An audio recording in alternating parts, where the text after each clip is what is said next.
Muy buenas a todos, les habla John Church para el canal de La Voz del Cine y en esta oportunidad les voy a hablar de la película 28 años después o como se la conoció aquí, Exterminio, la Evolución.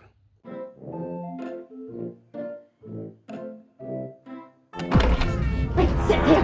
Sit. Auntie, what's going on? Jimmy, sit still, keep quiet, and do not move from this spot. La película cuenta con un elenco encabezado más que nada por Ralph Fiennes y Aaron Taylor Johnson. Y obviamente, como su título original lo dice, se sitúa 28 años después del brote original, en una situación en la que el virus fue erradicado de Europa y la isla de Gran Bretaña se encuentra en total cuarentena, nadie entra, nadie sale, y dejaron obviamente a los sobrevivientes viviendo y digamos sobreviviendo como pueden, viviendo justamente en una especie de comunidad un poco atrasada, por supuesto, por las costumbres y por la situación que los obliga un poco a eso. La película juega un poco, también se puede decir, un poco que juega con ese estilo, un poco con esa temática escape de Nueva York, de nadie entra, nadie sale, pero es distinto lo que digamos, lo que se vive dentro de esa comunidad cerrada, dentro de esa cuarentena. O sea, en la película obviamente protagonizada por Cap Russell, obviamente se veía una especie de, digamos, anarquía. Aquí no, aquí es una comunidad justamente que trata de vivir en un orden que puede justamente obviamente con reglas y en una situación un poco de edad media, pero obviamente en forma civilizada. Hay alguna que otra estética estilo terror folclórico, tipo secta, pero la película en sí no va tanto por ese lado. El nombre que se le da en esta parte del mundo es Exterminio de la Evolución, y esto va a tener que ver también con una especie de características que tiene esta película a diferencia de las dos anteriores, que es un aspecto que en mi opinión la comercializa ese aspecto de la historia, que es nuevos zombies, una especie de evolución con respecto a los zombies, ¿no?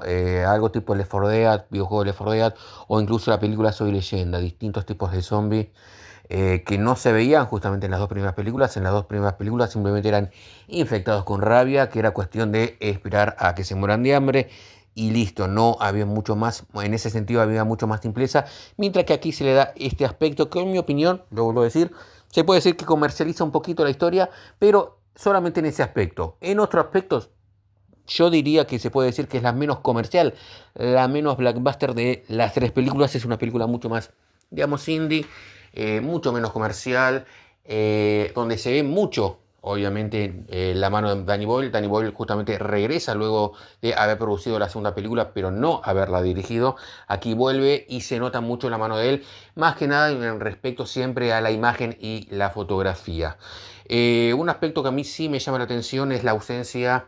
Él decide justamente prescindir, en este caso, vamos a ver si ocurre lo mismo en las siguientes películas, pero él decide prescindir para esta primera de la banda sonora de John Murphy, que obviamente tan característica había hecho justamente a las dos primeras películas. Yo pensé que iban a aparecer, que iba a aparecer esta canción, escenas hubo como para que aparecieran. Sin embargo, en esta primera película brilla por su ausencia. Una lástima porque en mi opinión, yo siempre digo, el soundtrack es muy importante en una franquicia porque nos sitúa justamente en ese universo. Es parte de la marca registrada de una IP y me parece que debió haber aparecido.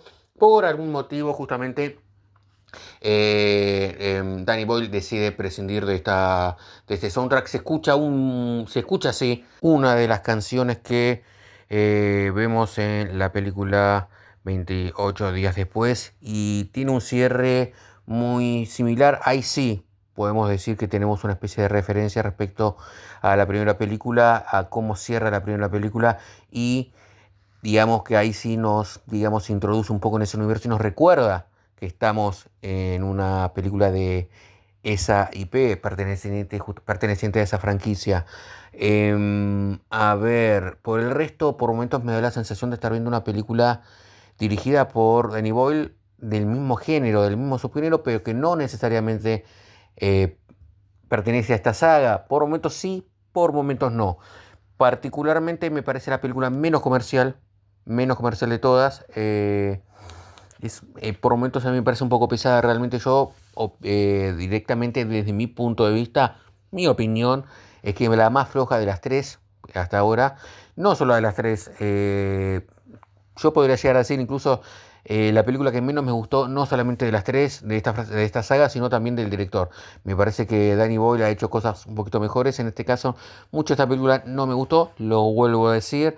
Lo que tiene sí es que se nota que no solamente es una, digamos, secuela, sino que es también la primera de una trilogía. Y bueno, se nota mucho que en este caso esto es un comienzo de historia. Y bueno, obviamente por eso también no vemos todo lo que tienen para mostrar, porque obviamente está fraccionado en una trilogía. La película en sí, lo vuelvo a decir, desde el punto de vista técnico es impecable, buenas actuaciones, el estilo británico típico justamente de esta franquicia. Eh, y después, bueno, no se ven tantas ciudades, se ve mucho paisaje muy lindo, por supuesto. Tenemos un director que lo aprovecha y muy bien.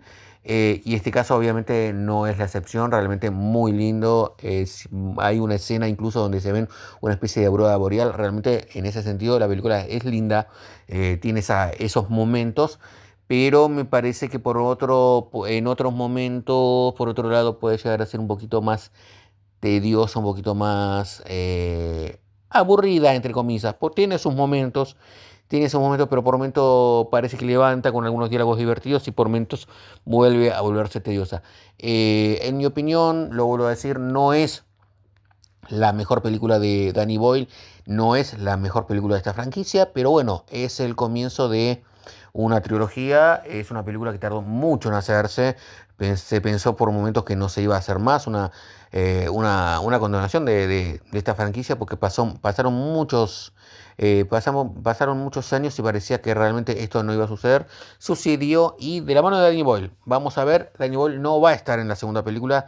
Creemos que sí en la tercera, pero bueno, vamos a ver qué pasa con el resto de la trilogía. A mí particularmente pensé que me va a gustar un poco más, pero tampoco para decir que es una mala película. Pero bueno, si ustedes la vieron, cuéntenos también en la caja de comentarios qué les pareció. Así que bueno, esto fue todo por esta vez. Les habló John George para el canal de La Voz del Cine. Recuerden suscribirse al canal, estén atentos a la campanita de notificación, estén atentos a los lives que estamos haciendo justamente junto con Alex. Y bueno, como siempre, mandarles un cordial saludo. Les hablo John George nuevamente. Nos vemos pronto. Bye.